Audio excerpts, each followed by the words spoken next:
Hello and welcome to the final edition of Steelers Today. He's Dale Lolley. I'm Dejan Kovacevic. We're from DK Pittsburgh Sports, and we're here at our second headquarters, Arrowhead Stadium in Kansas City, where the Chiefs won 42-21. Correct, yes. There can't be anybody who professes to be surprised by this outcome, given who they were facing.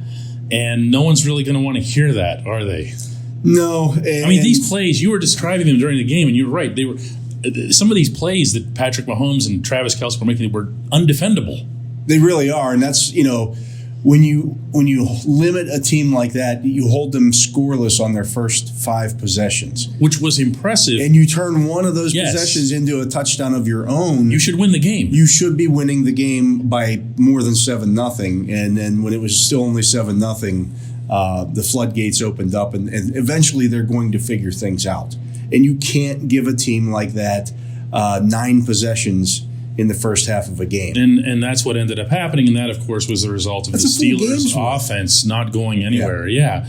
And when you and I have talked about Matt Canada, the lack of imagination, all the first down handoffs that the entire universe sees coming, and it's 1st and 1 or not 1st and 1, 2nd and 9 or 2nd and 10 or 2nd and 11. Well, nobody's smart after that. Yeah, the offense, it just wasn't good all season long, and this was really the coup de grace of it all. I think 44 yards of offense in the first half. As the Chiefs are putting up 21 points in the final 5 minutes of their almost 6 minutes of the first half. It was an onslaught. No, it was a 35-point onslaught. This team's not. They can't handle that. No, and that's because it originates with their offense. And there have been some common targets throughout this. I mentioned Canada. The offensive line has been that. But let's talk about these wide receivers, Dale. They didn't make any plays. They didn't make any plays. They didn't get any separation. This was Mike Tomlin's rather abrasive answer when I brought that up afterward. Do you feel there were plays there that your wide receivers could have made, especially early on? You think? Yes.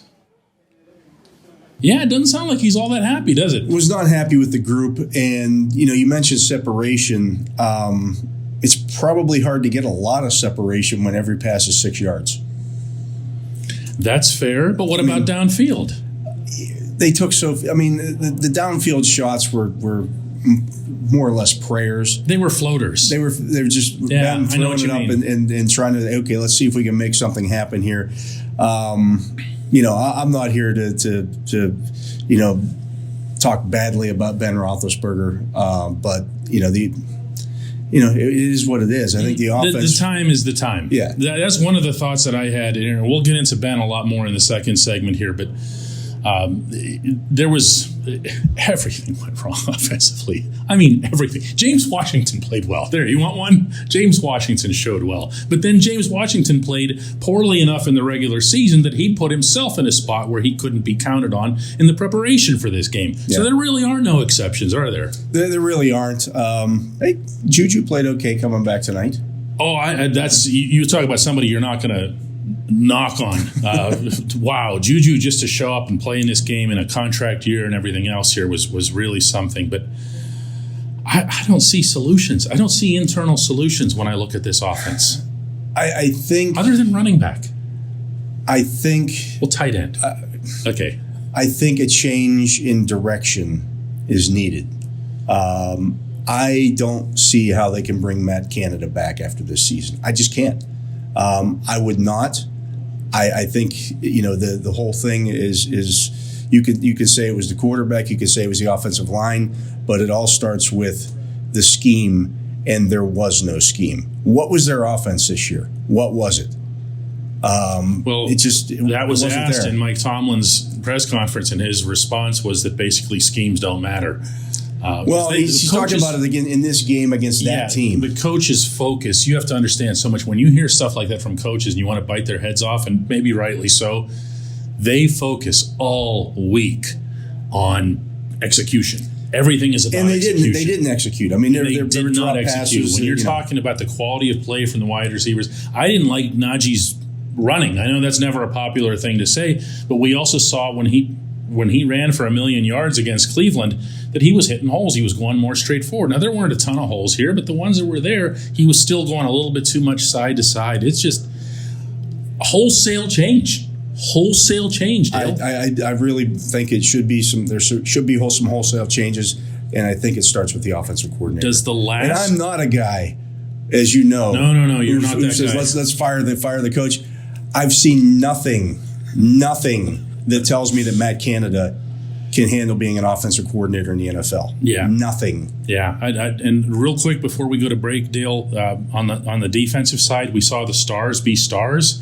And we also saw the rest be rest. I mean, they made some plays early in the game. Trey Norwood with a stop, or a pass deflection on Travis Kelce on the first third down, and there were some individual plays that were made. But again, you're not going to do that consistently against that team. That's fair. I like their tackling overall. I thought the defensive tackling I thought the defense really played its ass off. Yeah. And the offense just didn't help them out at all. Yeah. At all. That's fair. When we come back, Ben Roethlisberger. Welcome back, Dale. This is it. For Ben Roethlisberger. There's no further drama to be had here. He was speaking of his career in the past tense. He spoke of moving on, spending time with family and so forth. Juju Smith-Schuster, you want to build a snowman? Because that's what Ben's going to do tomorrow. Yeah, right. Juju Smith-Schuster, of course, had to be the one to raise some fuss by saying that he's going to try to talk him out of it, and I'm sure that's going to make for some good sports talk over the next few weeks. It ain't going to happen. On top of everything else, again, this isn't the time to be.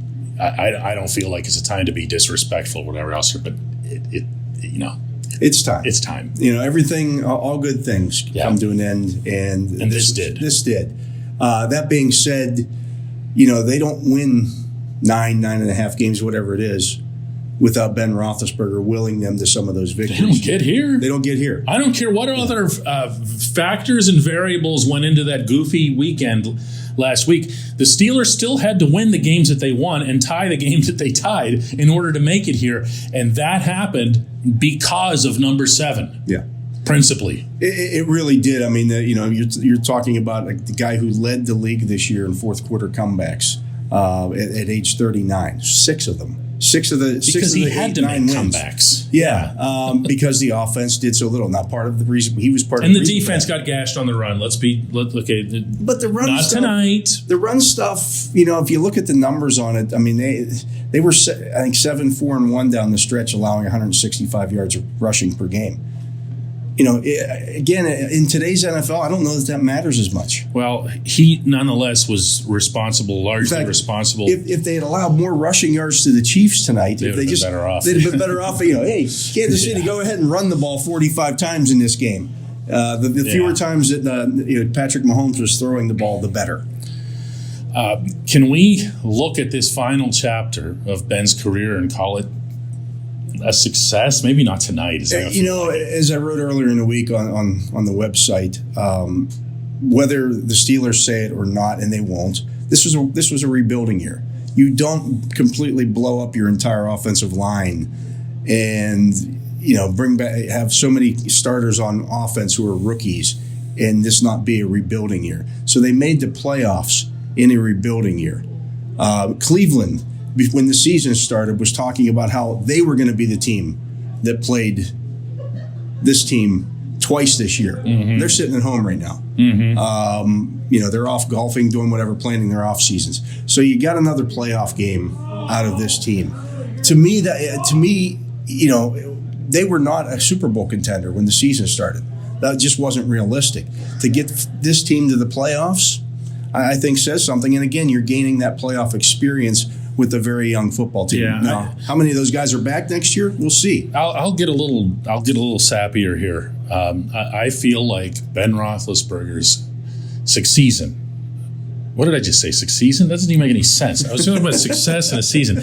I feel like Ben Roethlisberger's season was a success from the simple standpoint of what happened that night at Heinz Field. I don't believe that you need to extrapolate it further than that. You and I have both talked about, we both reported that Ben wanted to come back in large part so that he could have that. Okay, He didn't like the idea of going off the field with Marquise Pouncey after sitting on that playing bench in a stadium like this. And he wanted to have this. He wanted to have the 68,000 that are here, or the 68,000 more important that were back home. And he deserved it. And after 18 years, after the longest career in National Football League history with one team at the most important position, that was a fitting send-off. He and his family and everyone associated with him can have that forever. No one's going to remember this because this was the expected result, not just of tonight's game, but of the season. And the fact that he was able to get the team to this stage and still, they competed. They won in Baltimore. They got the result. Here, whatever. But I'm telling you, when people are going to look back, they're not going to go, "Oh yeah, but there was Kansas City." They're just not. You're going to remember that night. You're going to remember the night in Cleveland. You're going to remember beating Baltimore again, sweeping the Browns, sweeping the Ravens to get into the playoffs. Again, I look at this as a year it was a rebuilding year, and they made the playoffs. For most teams, a rebuilding year is 5-11, 5-12, 2-16, whatever, however many games they want to play now. Dejan, this was my 37th playoff game that I've covered. 37, and people still complain about this franchise. I haven't been doing this 37 years, folks. A lot of that is something that Ben Roethlisberger hopes will continue. And a lot of them were with Ben Roethlisberger. And I want to share with you here what Ben had to say on the subject, and watch, he gets emotional there when he mentions the late Mr. Rooney. I don't know. I mean, I've been here a long time, and it's been a lot of fun. Like I said, God has blessed me. We joke a lot, about the Browns and going there, but it was meant to be that I was going to wear black and gold. Draft day, I had a black suit on with a gold tie. I mean, I'm just so thankful. I hope that I'm able to pass the legacy of what it is to be a Steeler from Dan Rooney, and so we all miss him. Anyone that knew him misses him, and so it's just hopefully I could pass some of that on to some of the guys, and they can continue the tradition of what it means to be a Steeler and get passed down. All right, Dale, we're not going to top that. No. Although I thought Cam Hayward might. He was so close. He got so emotional talking about Tyson Alualu and then Stephon Tuitt and everything, and I thought he was going to. He held it. He was. And you see what I'm talking about? He just stood there at the podium and just waited for what felt like 20 or 30 seconds before saying a word, and he still almost lost it. It's an emotional game. I mean, these guys put a lot into this. And there are pieces here, by the way, before everybody starts getting ready to push the plunger and everything. You, the football fans of Pittsburgh, have the world's best defensive player, and he showed these people that tonight as well. Okay, that's a superstar making that play. Oh, by the way, it was another superstar knocking the ball out. Okay, there are pieces in place with this football team. It's going to take some really smart decisions, and it's going to take a lot of money. But guess what they've got, Dale? They've got money. They've got money. It's going to be a fun offseason. We hope you stick with us at DK Pittsburgh Sports. And all right, let's go right. Let's go right.